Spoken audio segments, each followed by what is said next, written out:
I'm very, very extremely excited about this video. This is probably the most important video I've ever done. And I really do invite you to stick around for why. I'll get into that in a second. I just wanted to read a little bit from the book of Samuel to get there. I'm not going to make you wait till the end to see why, but let me just first read from the book of Samuel.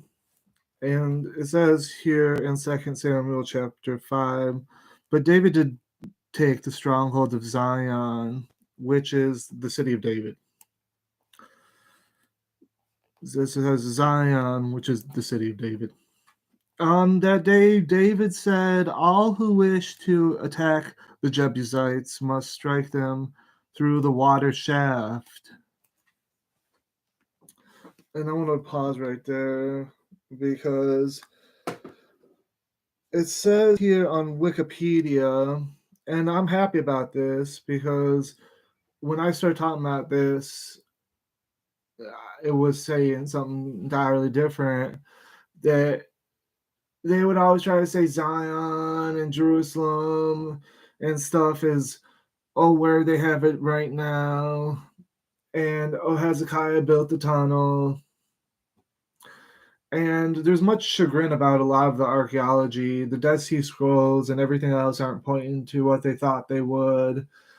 And so they took the inscription out of the tunnel that was written in Canaanite Phoenician, and they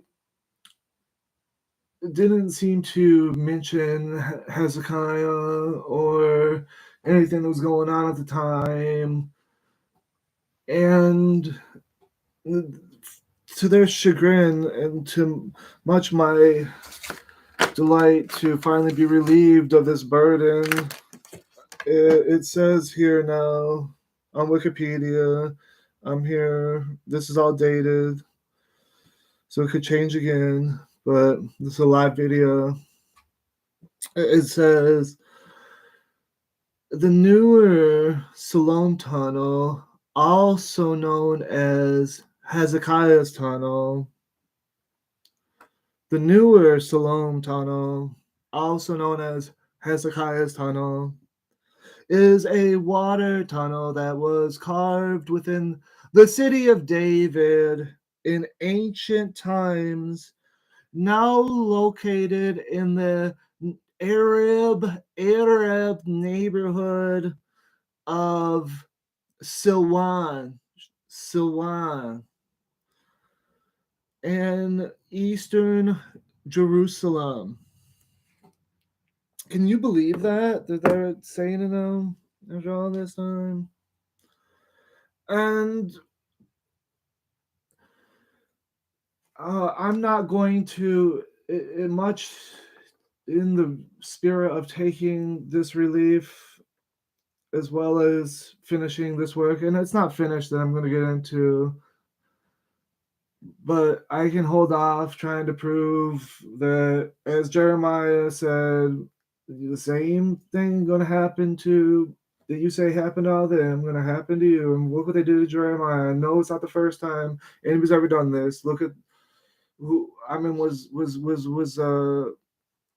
when Israel's coming up. You have this true story about these kind of Midianites, and then you have Balaam, who the Bible says is a prophet, and here he is speaking about their downfall of the people of the temple that actually patronized him.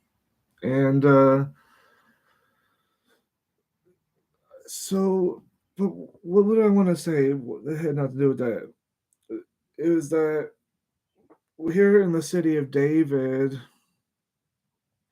he said, David said, all who wish to attack the Jebusites must attack them to the water shaft. So Hezekiah is, I guess, the newer one because maybe they know about this verse. But nonetheless, it's just really funny that this is happening now of all times. But it says that the lame. This is what it says here in verse 8. The lame and blind shall be the personal enemies of David. And I don't know if there was some sensibility such that, like it says, Jesus in the Gospel of John, he's healing these sick people, maybe even on the Sabbath, and this lame guy. Oh, what's he doing? He's in the pool of Siloam, and he is trying to get healed by an angel. And so um there seems to be some old belief of this kind of healing power of maybe when water was scant and there were a lot of people, this was very sacred, kind of like when you watch the Lion King. It's like, oh, this is the watering hole, if this is something that's important, and oh, you have to wash, and then you got to make it really important to people. And it was already important because they already maybe didn't have access to water, so when they come there they were able to wash their feet or something. Who knows really? But nonetheless, you have him coming into this area because this is where it's going to be a soft target. He's going to know that these are like the just like it's easy to pick off the easy, um maybe the lame and stuff. So that's how that's and supposedly, there's a place that even the palace would probably get their water from, so it was obviously known as a weakness. So he wanted it that bad, and this apparently is the way he went and got it. And this is probably not the high hills. Jerusalem isn't really the peak of the hill. It's on the eastern side decisively. And as you go up into the old city, which probably wasn't built like it is now in any kind of way, um, when David took over this area we read about of the Arab neighborhood, they'll probably eventually try to get it. I mean, like, especially as this information gets out, so it's kind of a shame in a way. So I shouldn't be delighting in this at all.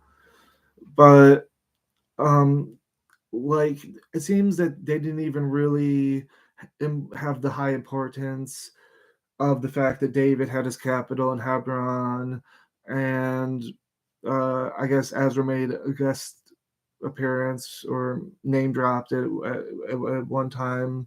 They want you to believe, and then so when it's like, oh, this is getting all these people in this really spirited kind of fervor, why don't we just make it biblical? And the first currency was a lira, and now all of a sudden it's a shekel, and it's very Bible themed, like kind of like a themed country, which is a far cry from the sort of red inception that it began as. But and then that's the new yeshuv I'm speaking of, particularly. And I'm here in the book of Samuel because he goes on. It goes on to the Deuteronomist goes on to say that he built a stronghold. Milo steadily he grew, um, with El Elyon with him, I guess is what this might say. Yahweh. No. What's that one? I forget. Lord of Hosts. I forget what the Hebrew for that is.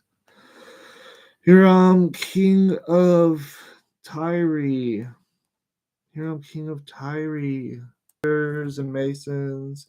They built a palace for David. So that's something that the Bible wouldn't want to fall too much in somebody's footsteps. If there was a global market and Solomon was privy to it, you know, you can say that he paid the tribute to Solomon of 666 talents of gold. And a talent is about 360 shekels. So we're talking about a great amount. What is that in pounds? I think I could just take 360 and times it by 0.8, 288 pounds of gold.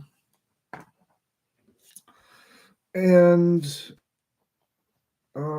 let me jump real quick to first, so it's the same author, 2 Kings 18. And it says here that Hezekiah paid him all the funds there were in the temple of the Lord and in his palace treasuries. And I guess if Solomon's the richest person in the world, then this would mean that Hiram is pretty rich. It says that the king of Assyria expected 300 talents of silver and 30 talents of gold. And England tried to make this parity system that would try to fix the rate of gold to silver to be 1/10. And this didn't work very well because silver became a lot cheaper, because with the founding of the New World, there was a lot more silver in all these mountains in the Americas, all the way down to the Argentium in Argentina. And it says here that he paid him 300 talents of gold, and we saw that was 288 pounds in a talent. So real quick, 288 times 300 equals 86,000. 86. So we're talking tons of silver. And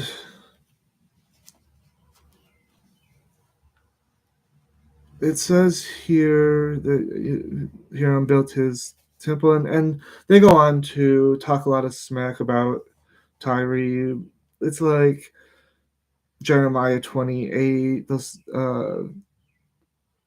it's like, and then they borrowed it from that in Revelation. So people should be pretty familiar with it. I don't need to get into it here.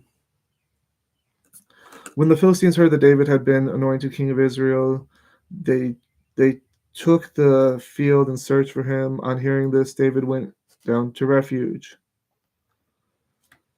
So it says David took more concubines, wives in Jerusalem after he had come from Hebron, and more sons and daughters were born to him in Jerusalem.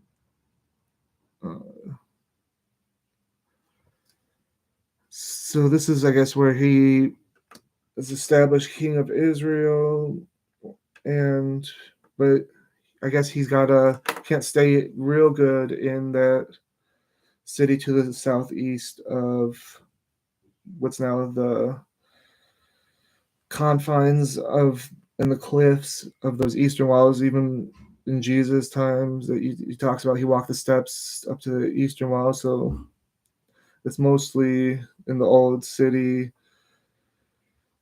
I think they did build it up a little bit in the time of Herod. So on that southern edge where the Al Aqsa Mosque is, Masjid is, there's the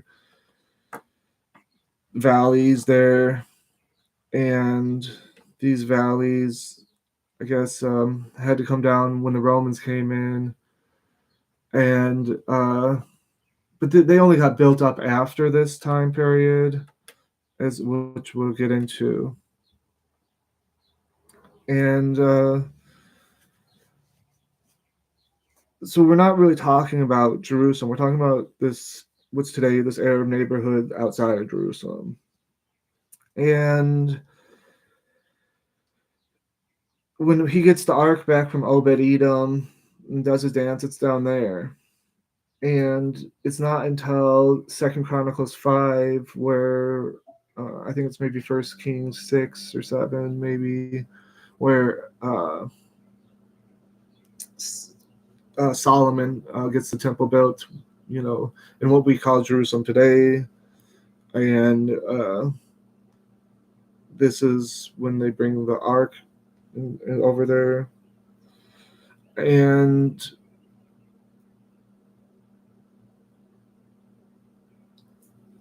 it says here. So I mean, David uh, David was rich. I mean, this guy, he. I think there was one time where he was just like getting warmed by some young broads, and he was just thinking like, how's Jonathan doing? And, they're like, Jonathan's dead. And he's like, really? He's like, yeah. Found his own sword. About the time he took the the the role that his father had when maybe his wife too, his daughter, and what else? Oh yeah.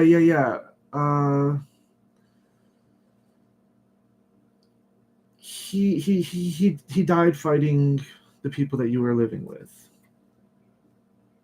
Oh, that was we had some good times back in the day. Did he have any kids? Well, matter of fact, uh, he yeah, there's the one. His nanny was watching him after when you came back after his dad died, and they were scared to death of you. They ran out, and the nurse fell, and the kid, was broken, paraplegic. I mean, it's a really tragic case. It's like, oh, oh, you know, the guy that's like creeping on Bathsheba, and poor girl's powerless against him and has to turn on her own husband, and she can't say anything about it. Not even her husband can. He's just going to be loyal to the end. And after Nabal got, let's not even get into it.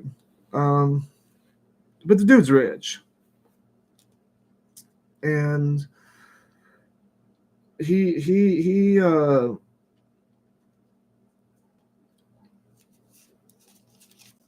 goes on and on, way past this to 2 Samuel 24.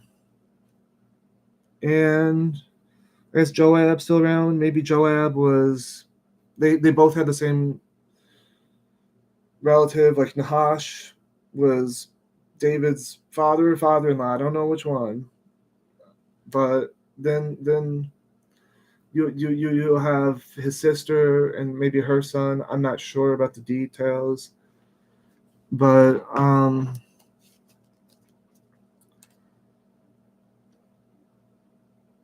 it says here that right here at the end of the book, and that's why I was talking about the silver and everything, because of what's called a sterling silver, a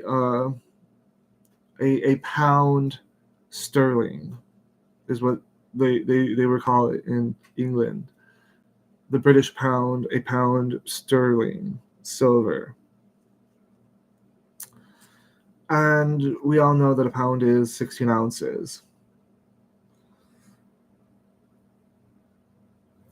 And a pound is a lot for certain things. Like if you're buying pork, it might be $3, $6, who knows, $9. But if you're buying, like, if somebody wants to buy a pound of your own flesh, you would say no, not even like, okay, let me give it to you in cell by cell. Like, I'm not taking off a pound of my flesh. That sounds like horrific. And so when it comes to David, when he, at the same day, God went to David and said to him, "Go up and build an altar to the Lord on the threshing floor of Aruna," or in Chronicles, Ornan. And he's a Jebusite. So I don't know how this dude is getting by. I guess maybe like he's in this valley between where maybe Jerusalem lights had fled, the Jebusites had fled from Jebus into um, the hill country, and it's already pretty much hill country, but there's at least the water source coming down through, so it's not the high point. And when these people fled into the hill country, I imagine they couldn't secure much of that water source too well. That maybe it was kind of hit or miss.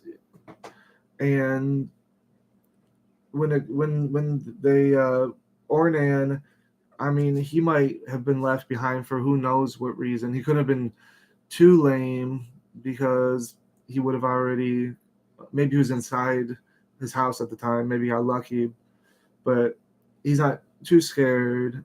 I don't know. I guess the band's over. You don't have um, him in Zion proper at of the confines of what Zion was at that time. So I guess he's all right. Maybe he's offering David some kind of service by threshing. He's got a threshing floor, and so maybe the Jebusites scattered out to the hills, and they were carrying on about their kind of Neolithic. Is that the word? Kind of pastoral existences, and maybe they would bring in, as you would, I mean, the whole temple economy. If you read about Pentecost and all that, I mean, they're bringing in lots of vegetables and grains, and I mean, these grains, is according to Leviticus, they're used to make the showbread and lots of other things. But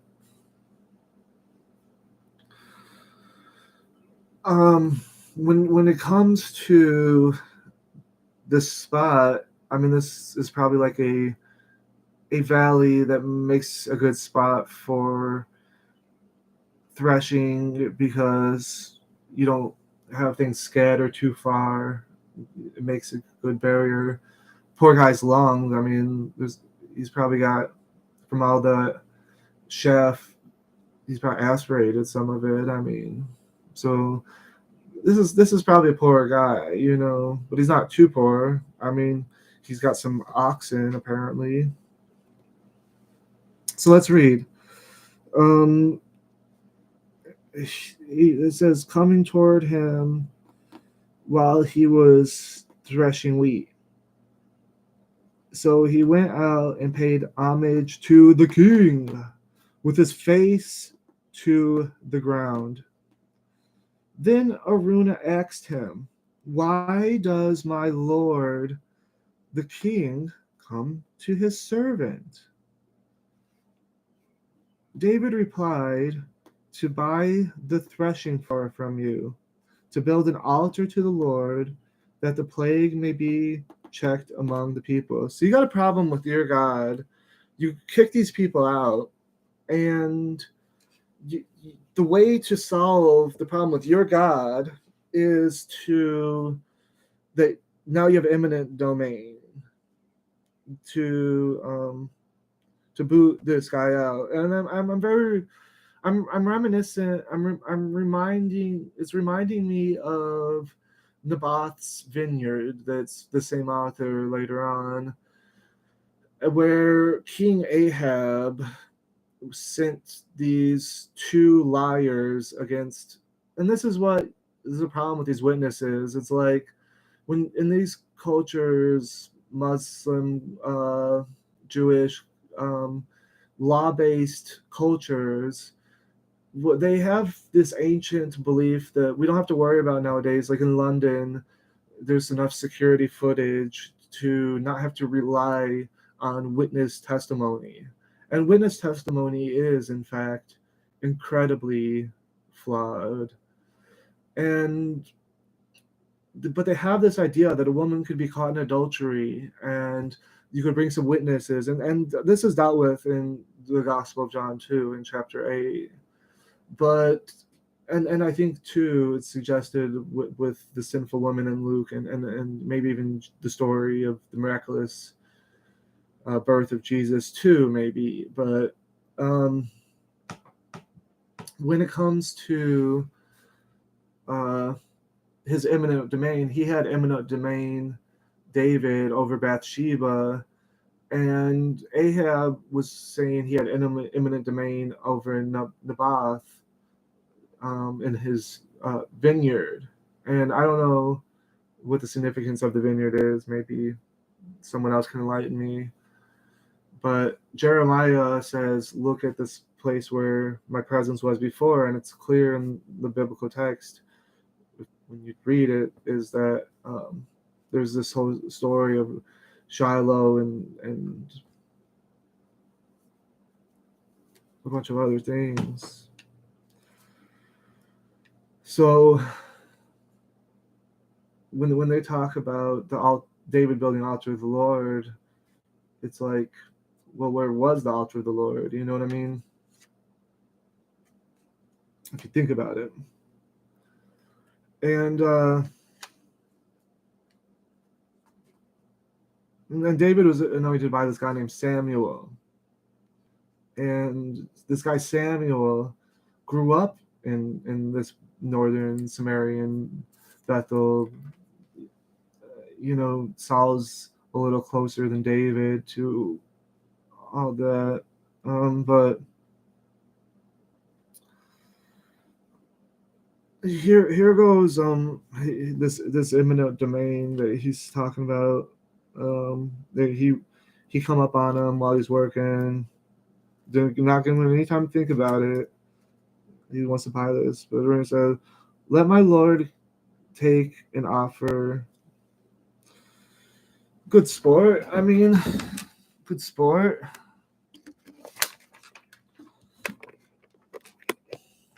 So the guys like, and this is a good play. Like, the king's gonna take whatever the king's gonna take anyway. He doesn't really have a choice in it. You saw Bathsheba. I mean, he just has his way. He's the king. And so so this is after he had carved his spot. It's not like there's Baal Perazim, which means the Lord separated. So that's like the border that David made or something to separate them. The Philistines were still running it. And before this was, I guess, David had won a few battles since then. So the dude had collected a bit, and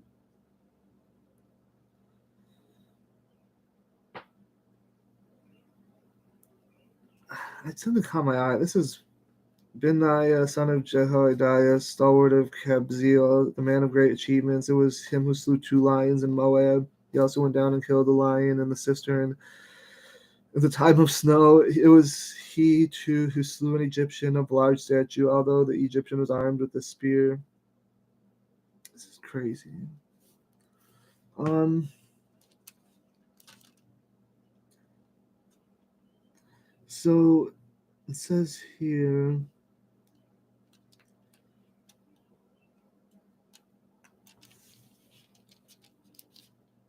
He's gonna give him anything. So this is a good move. It's like the king's gonna take it anyways, so might as well act like you were gonna give it to him anyways.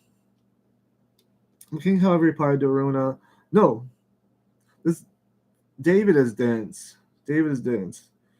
No, I must pay you for it, for I cannot offer the Lord my God holocausts that cost nothing." So holocaust means like, oh, this is I've sinned so much, so I'm going to offer something I've worked for to atone for it. So I go to the priest and he burn it, and then I somehow this makes up for uh, what they had done. And so David, I guess his prophet Nathan told him that he was bad, and here maybe this is why he's doing it. I don't know why. It could be a lot of reasons. He maybe had other skeletons or teraphim or anything in his closet. And it says here that I must pay you for it. I cannot offer to, to the Lord my God holocaust that costs nothing. So he wants to come out religious about it. He wants to make it about him and his God. The arrogance. So he walks up on this guy, says, I need this I need this where you're working right now, where you're making your living right now, providing a service for the city and the farmers both. I need you to move. I don't have that much space. I had to take the city in some kind of Malthusian way where there's only like you know the story, like when Israel came in, there was already people living here and they had to leave because way back 800 years ago, so or 400 years ago rather. So here's the thing. Uh, me and my God, we got this thing going on that I can't just like give him free stuff. I gotta like actually like earn it. So not only he wants the threshing floor, but he wants to build the altar. So he says, here's some oxen too, and he says, uh, no, I must pay you for it. I cannot. So he said, oh, let me get this house or let me get this work spot, and he's like, okay, sure, and here's some oxen too, and he goes, whoa, oxen, like oxen. Me and my God got this thing where like I can take the oxen, but I gotta pay you for it because like it's for this thing that my God and I do, and that's why you're not really coming in the city. You're working out here because this is a Jebusite free zone for the most part. The chicks can stay, but people like you can barely walk, and you like are all burly and dirty, and you like thresh all day. And he says, uh,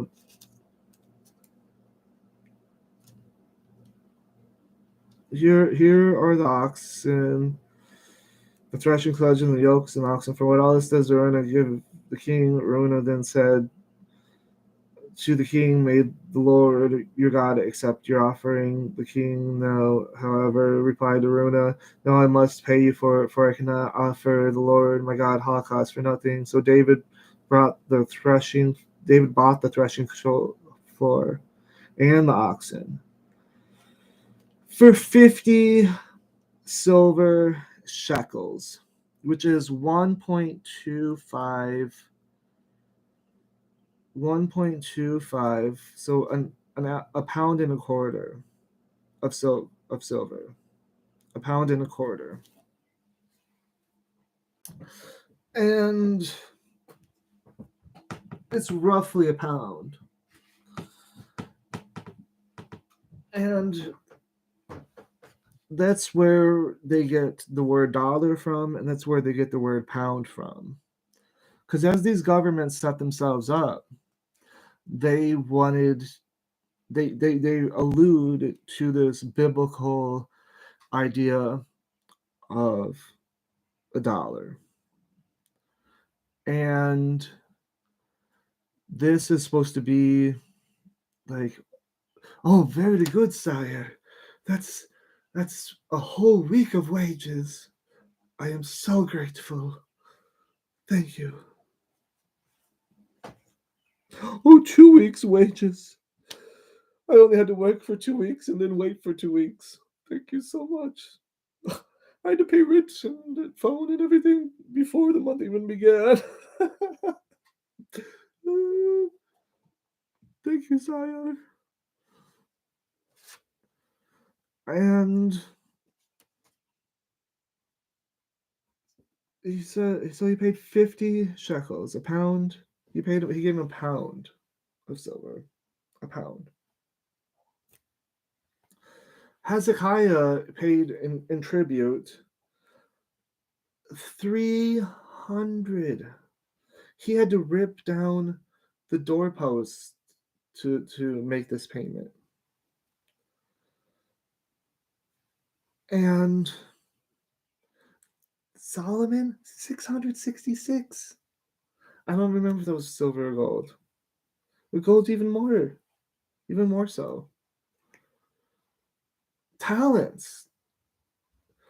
There are 60 shekels in a mina and 60 minas.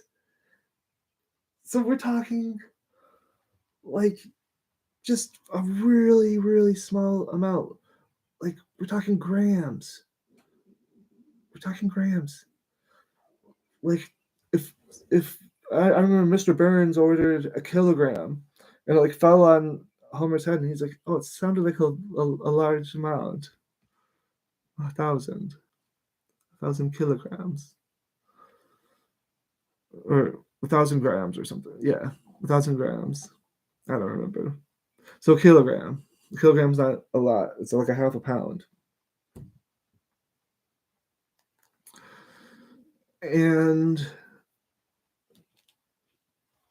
this is where we get this idea of a dollar from, as well as a pound.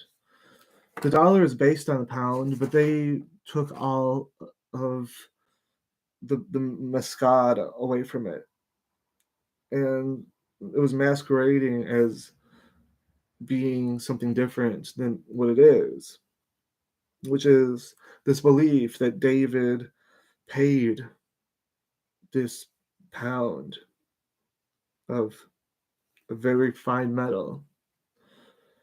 So this idea, it's like, wow, if it's from the government, if you're an outsider and you get this pound from issue, then you've made it.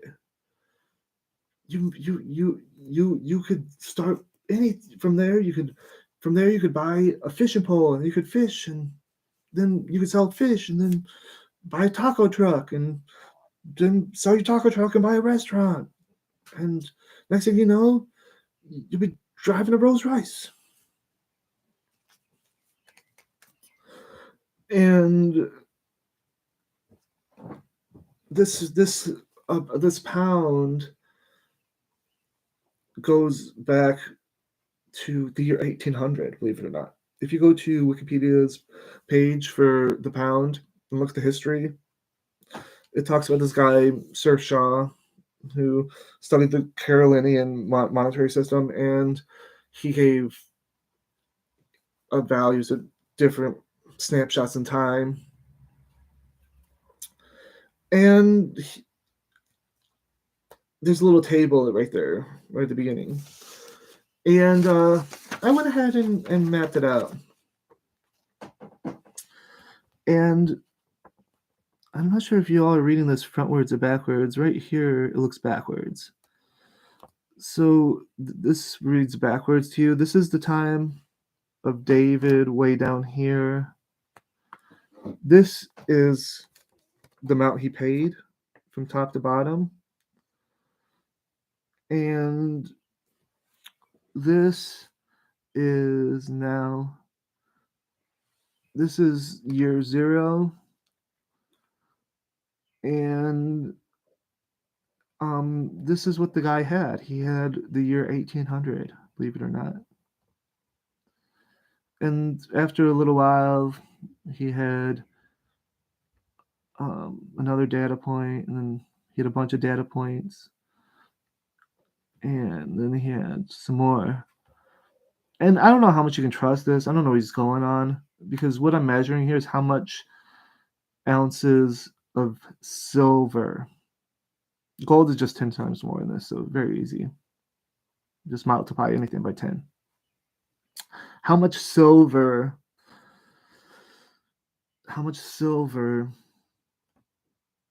this gray one, this is how much silver in ounces you could get. How much silver in ounces you can get. So if you see it, it has a trigonomic function. This is like x to the power of 3. And you can form fit things. If you have some data points, you can type into your calculator, graphing calculator, oh, I want a regression for a cubic form. And cost functions, lots of things are in these forms. And a matter of fact, if you look at it, it looks like a bell curve. And yes, that's what statistics are telling you. They're saying most of the time it's going to be around the center, and so maybe he had some strong data at some central points, and then he applied a cost function to it and form fit it. Who knows what kind of model he was working with? But here you can see where I indexed it, which will come into important. And by index, I just kind of mean a middle value. It doesn't capture the older observations, like 800, well before the Norman Conquest, I think, even, and William the Conqueror and all that, the Franks and all that, but maybe not. The Franks at least, but maybe not the former. But it seems to taper out and stuff like that. But that, that's not true. You know that it comes down to here, down there. It comes down to 0. So, I mean, you can see that's upward trajectory. Because it's our model is going to have omitted variable bias. Omitted variable bias if we don't incorporate what's actually going on in this data to project it. And this isn't final. I mean, I might choose to put this into software and get some values for these things, some parameters, some scalars defined by the software. But it wouldn't mean much anyways. You're always going to have omitted variable bias, and you're always going to be approximating. But I did was rather painstaking in being precise for what it's worth when it matters. So what we have here is 1,000 years BC. He got the threshing floor and the oxen for a pound.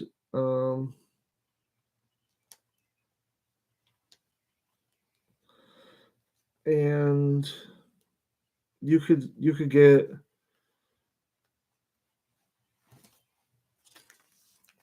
a slope of 0.00836 for the dates in question, from his 800 to 1717.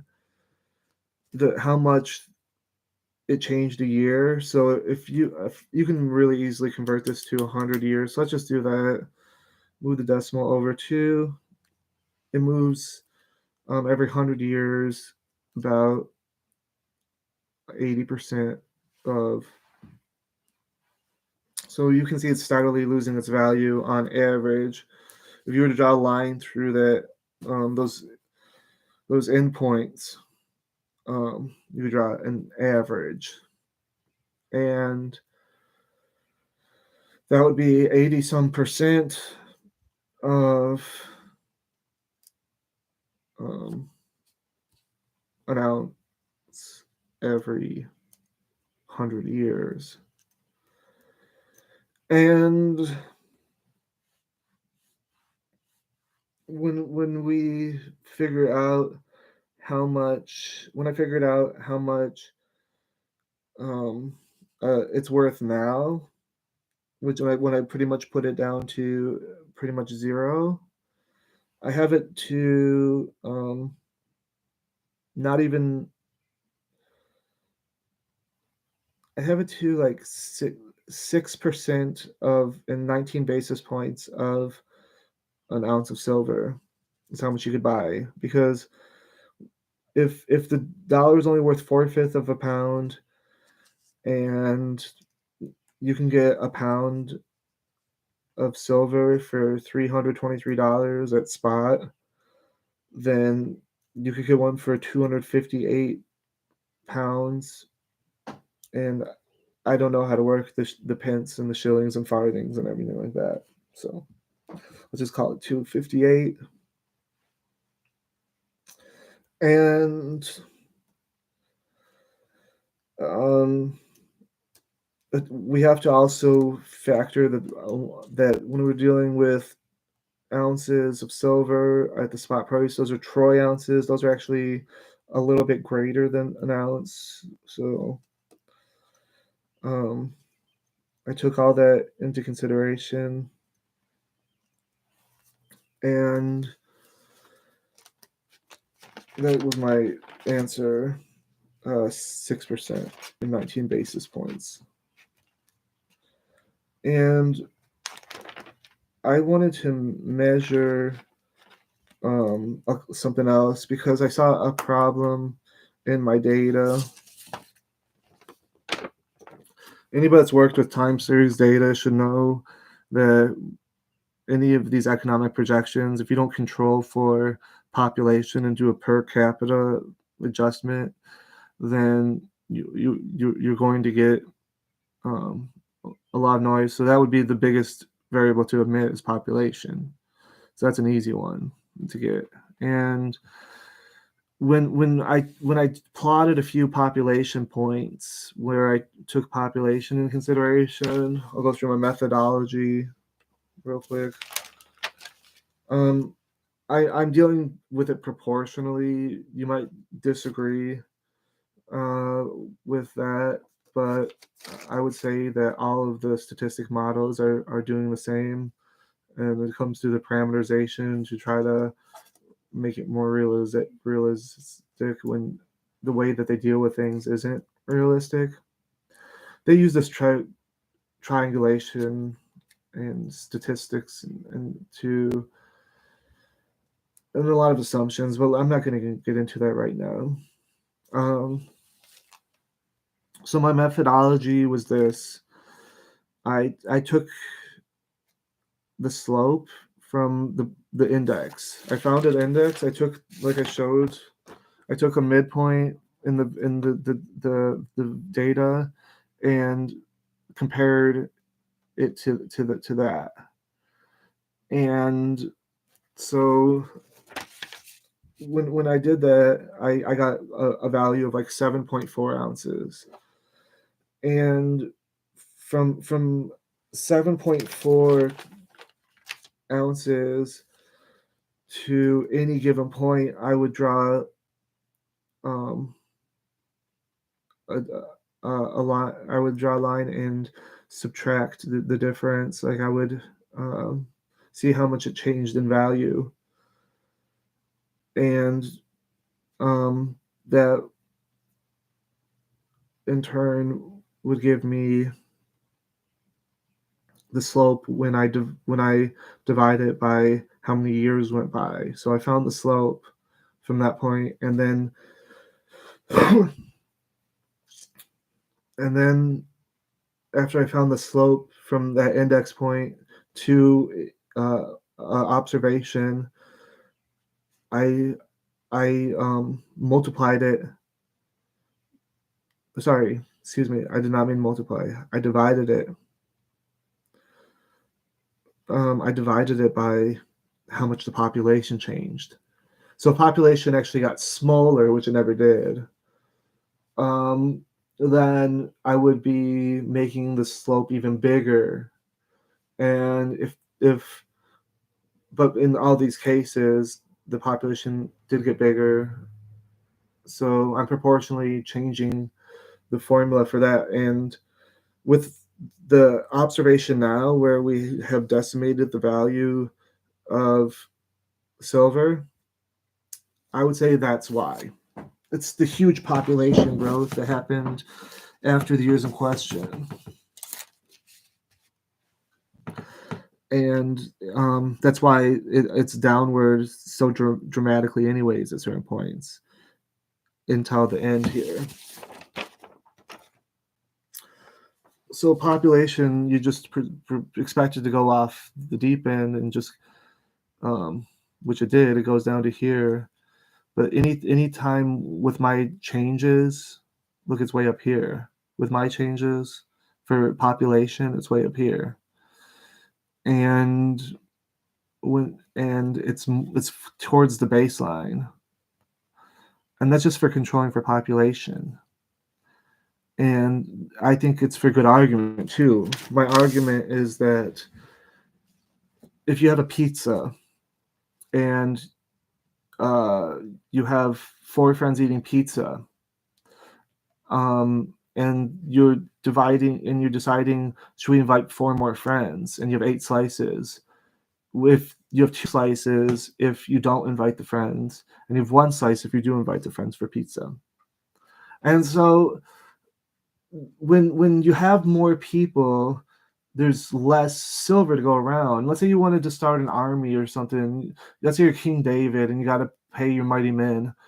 You would have to have enough silver to pay them, and the more soldiers you have, the fewer coins each soldier can get if you were to have a total war effort. And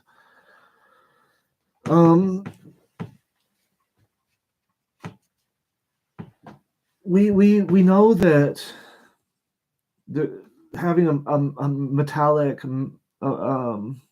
monetary system does not provide enough liquidity. We learned a lot of lessons in the Great Depression. If you look at who the president was for the Great Recession of the not the World Bank, the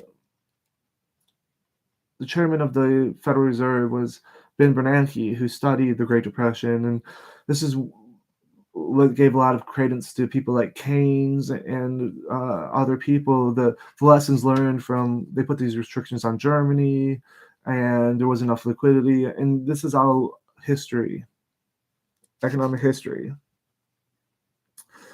And so there's good reason for things like the greenbacks and these fiat currencies that give people a mode of exchange that's much more feasible utilize.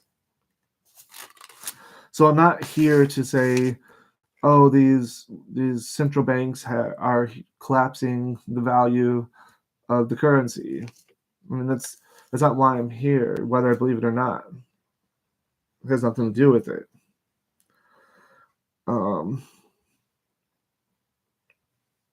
So when you take that slope, like when you see this difference, oh, that's a steep amount. We saw before, we're dealing with, less than a percent or something. What was it before? The slope was 84 basis points. 84 basis points. And here I'm dealing with over a percent. And when you do the 100-year thing, we're talking about a slope of 1. And this slope of over 1 is divided by the difference in population, which is almost 8 billion divided by 375 million. And of course, these are rough numbers.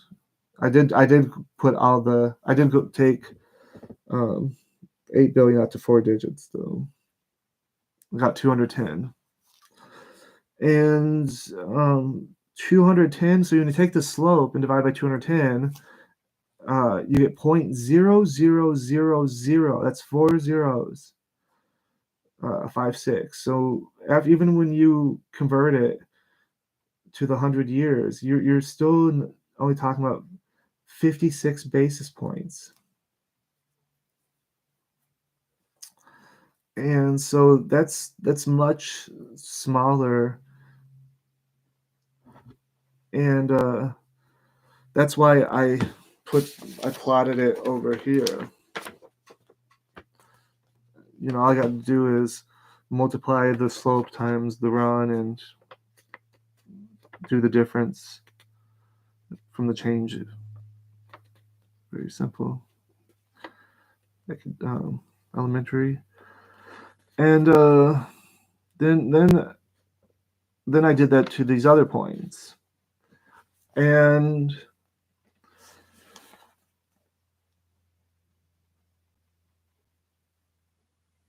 so I mean, I think that silver went up in value, is what I think. This isn't showing you that it kind of tapers off, but it doesn't give you recent dates.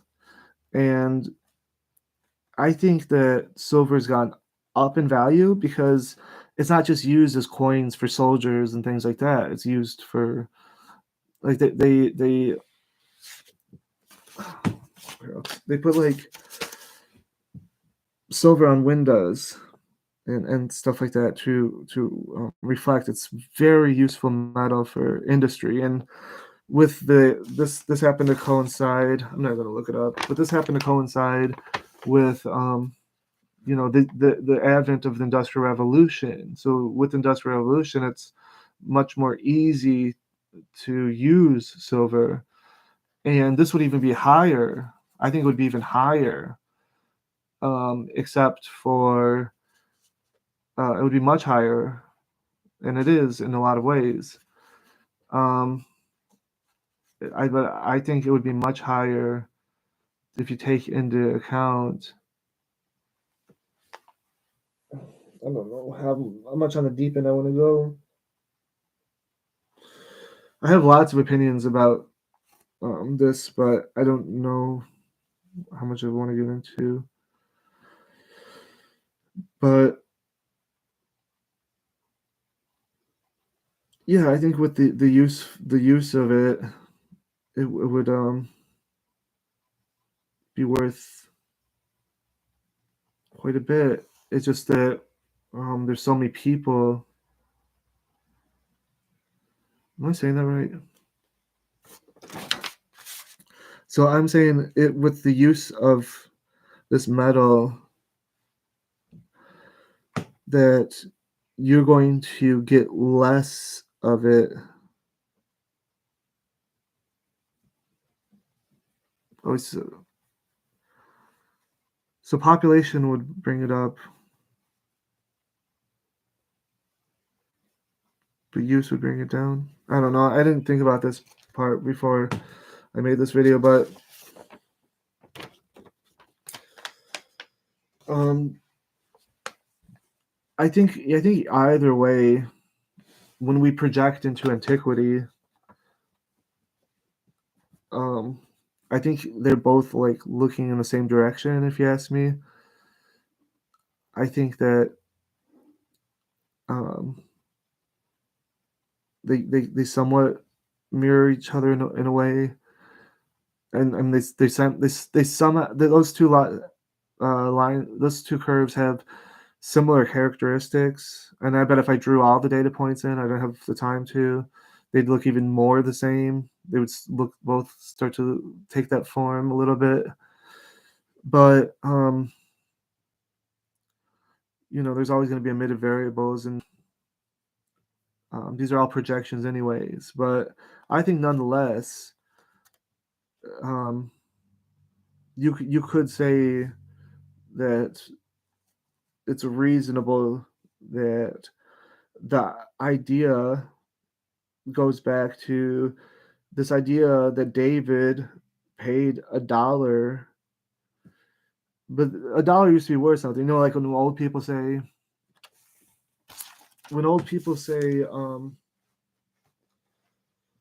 like back in my day, I used to be able to get 15 candy bars for a nickel. $1. They used to make them out of like real silver, and that was even not that long ago. Even our parents and grandparents, they might be able to tell you, yeah, I know that. And so I mean, even more so back in the day, they used to make every coin out of silver because they didn't have much industrial use for it. But the government is not going to like waste all that silver putting into coins, especially when people have full faith and credit in it, anyways. And it's working out okay, for the most part. Uh, but yeah, yeah, that's what the big thing is. And I guess I didn't make you wait till the end, didn't I? I think I did suggest it earlier, but yeah, I think it makes perfect sense. I think that the idea of the pound and the dollar, because you got to understand the word dollar comes from the word valley. You ever hear like the farmer in the dell? Dollar. That's what this means. It's like that's what the dollar means. Like dollar's not an English word. Like it doesn't have anything to do with that. It's it's like you take the word English comes like as a Indo-European language, so it's got that element to say like del, but uh maybe not the a sound, but that a sound, they trace it back to like Bohemia or something,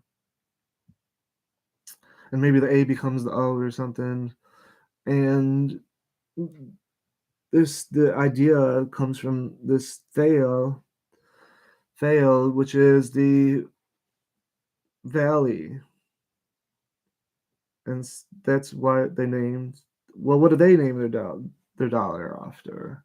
Well, I'm telling you that they're named after David and his valley, because he got not only the valley, but a bunch of oxen too. So this is a strong dollar, that he paid these 50 shekels, which is like a pound, to and a good pound, like when if you were to like say, hey Mill, keep, let me get a pound of flour, and he gives you like a baker's pound, and you're like, wow, thanks, man. Like that's a fat sack. I got the hooked up, because they think the best, they think of the greatest of David. They think he's um you know like screw those Jebusites. They sucks for them to be Jebusites and lame and blind. And um, yeah, yeah. I think once you can control for um people, it doesn't um taper off as much toward the end. Maybe.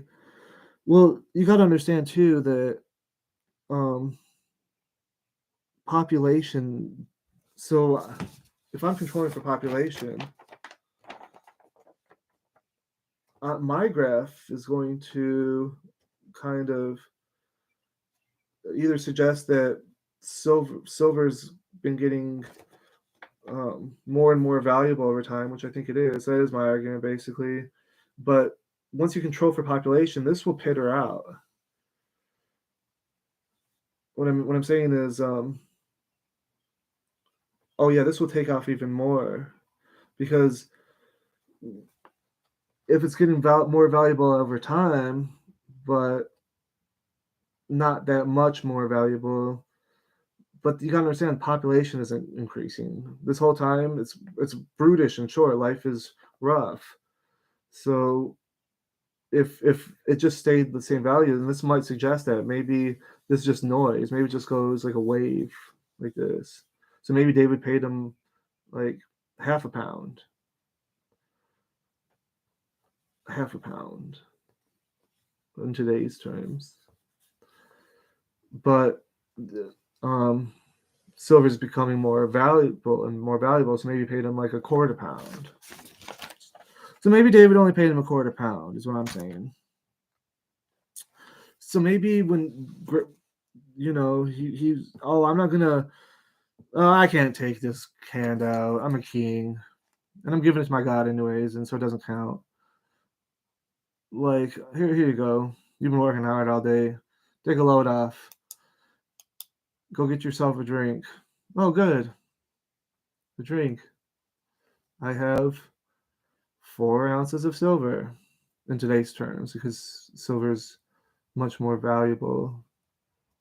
No, don't make sense. If silver's much more valuable, then it would be 4 ounces of cheap silver. So maybe like 4 quarters or 4 50-cent pieces, or maybe I don't know. Let's just say what the shekel is now, like a fourth of a dollar. But this dollar is like a stronger dollar. It's worth like $80. So like a quarter of $80, like $20. So like, oh, hey, bro. Oh man, uh, here's a big old Jackson for you. Big old Jackson. You deserve it. From the king. You may sign it so when you spend it, you can say, I got this from the king. Because you're going to need to buy like some milk because you don't have any oxen. You might need to buy some oxen, honestly. But anyway, um, here's $20. I got to build an altar. And who knows? Maybe paid him $300. Maybe he paid him $900. Maybe he paid him $5,000. I don't really care because it's much like they do today. I mean, they'll be like, "Oh, we demolished this person's house and this person's house because they're terrorists," and then, "Oh, who's left? This holdout. We want to build a highway through here. Sorry, you know." And the people are like, "Okay, well, I need something for my house. All right, there's $50. Why are you people anti-Semites? We bought this. We bought this. We paid. They sold it to us." And I don't know. they just seem stuck on bot mode. Bot mode is like where there's like a wall, but you just keep walking towards the wall, like in like the NPCs that don't know where the wall is and still walking forward, and soon they'll walk right through the wall just to prove that there is no wall. And I don't know what will happen, but either way, what if they walk through it or not, it's still not good to be like, I mean, even us today, oh, look at this dollar, King David, bought something. Wasn't this wonderful? It's like, why would we name the dollar after what King David bought the altar for? I I don't know. And they just built so it's, and then they built a top temple on top of the altar at that point.